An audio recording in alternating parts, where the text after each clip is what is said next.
really appreciate you all being here today. We had placed up, what you saw us huddling and doing was on our iPhones, trying to figure out how to get this up on the screen, and G. Marie did it, so thank you very much. And these are the talking points. They're asking other questions that we're going to cover tonight and hopefully go through a couple of different things. And I'll try and answer some of these and talk. I am so used to people interrupting me, even though I'm now the judge, and they do it anyway. Lawyers have no shame. And so if you want to interrupt, please do so. Ask me a question, and because we've got a little time here to do that.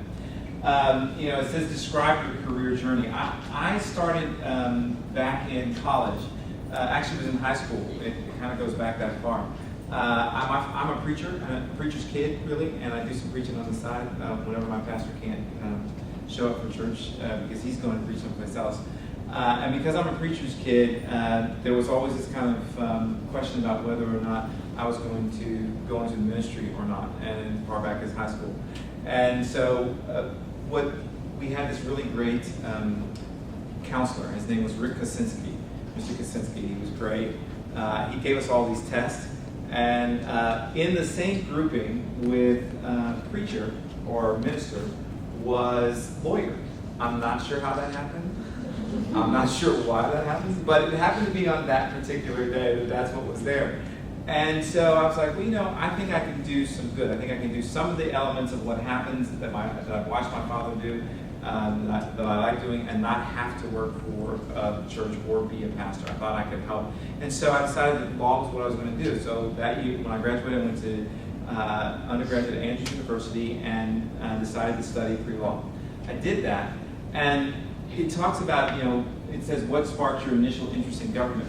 One of the classes that we had to cover on that in pre-law was a class that asked us to go watch a judge do his courtroom stuff. And so, Berrien Springs had a yellow light. We didn't even have a stoplight. And really, seriously, there was a yellow light. You had to slow down as you flew through the town. And so it was really pretty small. South Bend was a little ways south of us. And then there was Niles and Benton Harbor. Those were the really two huge towns, and their population was about 15,000 combined. And so we decided we were going to go to Chicago and go to the federal courthouse in Chicago. Now, if you know anything about Chicago, the buildings in Chicago are all done on a grand scale, and a lot of the government buildings in Chicago were all built during FDR's time when he was trying to put everybody back to work after the Great Depression.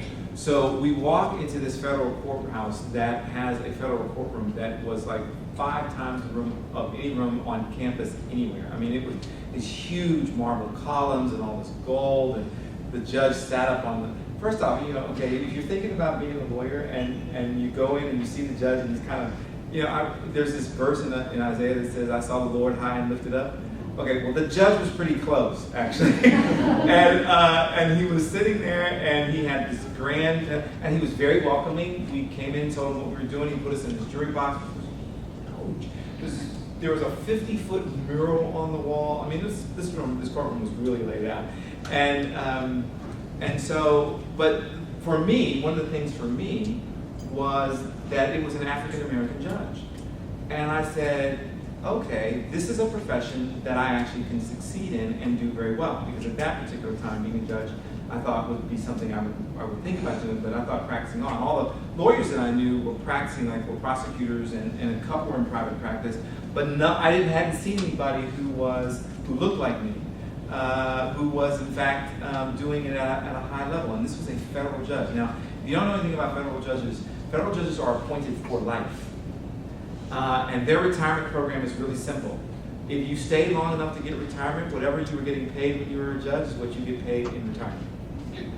It's a pretty good deal. They're called Article 3 judges. And so I said, okay, well, this is not a bad gig. And so I decided that at that particular time I was interested in not only going to law school, but thought being a judge was something that I really wanted to do. And so once I graduated from Andrews, I went to UT, came down here for UT. Now, I hadn't been back to UT in a really, really long time. And in Austin, I was from Dallas, and so the big deal for me was SMU at the time. I was thinking, well, I was going to go to SMU. And UT sent me an acceptance letter and said, come join us. And they were the first ones to do so, actually. And I was like, yeah, I'll check it out. And it sat around for like a couple days. And I said, well, you know what, maybe I'll just go check out this UT school, because I don't really know much about it. SMU hasn't called me back yet, so I'll go check out UT. And I got there, and we were looking at the rankings. I was going, wow, that's not bad. I could go to this UT place. That would be pretty cool. So I decided I was going to go to UT, and decided I was going to come here. But of course, I still didn't know much about UT, and that was actually a very interesting journey. Because, I had this little car that was all kind of beat up. My dad had to tow me about the last 50 miles, he kind of towed me into town. Because I figured, no big deal, I'll come down here, I'll get a place to stay. Hadn't called anybody, I hadn't tried to find a place to stay, and I was coming right before the semester opened. And I came down and went, okay, this could be a little harder than I thought. But I came, found a place to stay, and the rest of history. Got through UT Law School and went to work. My first job out of UT Law School was to work for the Attorney General's office. And working for the Attorney General's office was really a lot of fun. I represented DPS troopers and prison guards. And I thought that was actually going to be not a bad gig, but it turned out to be a really fascinating one, because we were in trial all the time. People like to sue DPS troopers, and they like to sue prison guards forever. And we had lots of cases going on, and it turned out to be just a real blessing in disguise, because I was in the courtroom a lot. And I got a chance to go to the courtroom, learn how to try a case, learn how to try federal rules. I will tell you the story because I've gotten to the point now where it doesn't cause trauma anymore. I was trying my very first case, and when you try your cases, I was really wanting to win, because I didn't want to lose the very first one. And this was in a federal court in Marshall, Texas. Now, if anybody's been to Marshall is like the only thing in Marshall really is the federal courthouse. And so I was trying my case. I was working on this case night and day for weeks. Didn't eat squat for like 3 or 4 days. So, of course, I get to the trial, and it started getting a little heated, and I made the mistake of standing straight up and locking my knees. And yeah, exactly, just went bam, flat backwards, fainted, dead away. It was really pretty interesting, because the prisoner who was in the box at the time when we were trying the case on was really scared, because he thought they were going to shoot him, because the guards were told to protect the judge first and then protect us, and he was like, so he ducked down. He's in the witness box, and he's all like that. He's like, I didn't touch him. And the judge turned to my witness and said, did he faint? Everybody said, yep, he fainted. And so I got up, I finished the trial, won. Go figure. The judge turned to the jury and said, I have seen many lawyers in my courtrooms work really hard to do very, very well. I've seen them go to great lengths, but I have never, ever seen somebody faint just to win a trial. The jury, but it got even worse the next time. The second trial I had up there, you only have 6-person juries in Marshall, but there's not a lot of people. There are so few people, in fact, that when they sent the EMS unit over to the courthouse, they thought the judge had been shot. So they were like getting ready to scramble television cameras from Shreveport, because they thought somebody had shot the judge, and they're like, no, it's just some more information. And the second trial I had there was another prisoner case, and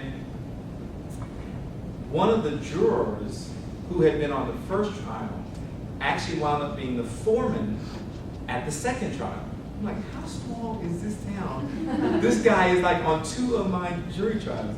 And so I came out, we picked a jury, and I don't think he could resist. He finally said, yeah, he was, and so he's telling all the jurors, right, that I'm the one who fainted the last time he was here. It worked again, I won again. In fact, I didn't lose, I don't think I ever lost in that town for a while. But it gave me a really good feeling about government. We could do a lot of different things. And that I'm blessed to work not only at the Attorney General's office, when I left there after about 7 years, I went to the County Attorney's office and worked there as Director of Litigation for about 15 years. And the reason I worked there for so long, one, I wanted to be a judge in Travis County, so I knew I was going to have to meet people in Travis County and do trials here and get to know people here. But the other reason was I had a really good set of bosses: Ken Oden, David Escamilla, who's now the county attorney, Jim Collins, who was there. They're so funny. They all have kind of different personalities. I took to calling them the Trinity because they all acted very similarly. You know, it's like one was like this, and they did a nice job of reminding us that working for a government agency was about doing good. I mean, they really believed the line, we're from the government and we're here to help you. And so we got the opportunity to come in and decide, look, do we need to try this case? I mean, because we represented not only the client who was, whether it was the sheriff or somebody else, but we also represented Travis County. And in my opinion, and in the opinion of my bosses, that allowed us to do what we thought was right. So there were some cases where I would go in and say, look, we just need to settle this case. This is what happened. We don't need to take it to trial. And so we got to do some things that were good. And that, going through those processes helped me understand and helped me learn that government was there and could do and actually saw solutions. We took a lot of pride in being good lawyers and being the lawyers that nobody else could, that you wouldn't be able to afford if you worked on the outside. We wanted to be that good, and we actually turned out to be a pretty good bunch. We spent a lot of time going over our cases. We would always, every once in a while, the commissioners would decide that they needed to hire outside counsel because of a conflict of interest for some reason. And we would always do the initial briefing to the conflict counsel, and they would. It never ceased to amaze me. It always was the same routine. They would come in and they were like, they were the outside lawyers, they were the private lawyers, so they were going to know everything. And we go, okay, it's really boiling down to this. Here are the cases you need to know, and here's what's going on. And they would go, okay, well, we'll take a look at it. And then they'd always act like, like, yeah, okay, go play now. And we'd come back about 6 months or 3 months later, and they'd say, you know what, we looked at that case. Yeah.